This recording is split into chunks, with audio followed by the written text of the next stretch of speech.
Now, a robotic boat with no crew on board, which sailed out of Plymouth, has just completed a trip covering hundreds of miles to map part of the Atlantic seafloor.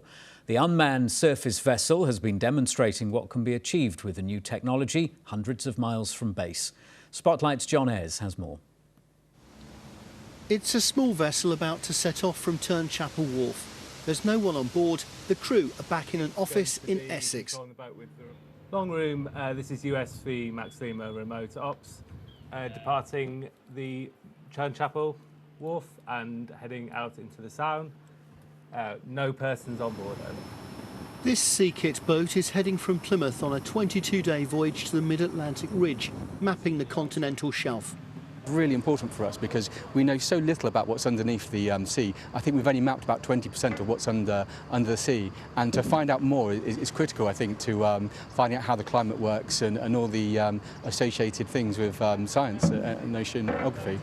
Boats being remotely controlled are not new, but normally they stay close to shore or near a mothership. This one is travelling miles, communicating via satellite using so-called over-the-horizon technology. By having the crew back in the office, we don't need to risk their lives at sea. So we're not taking any seafarer jobs away. We're simply having a much smaller carbon footprint by a smaller vessel. The trip was a success.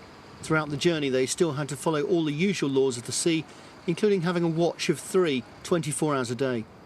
But the possibilities for this technology are endless.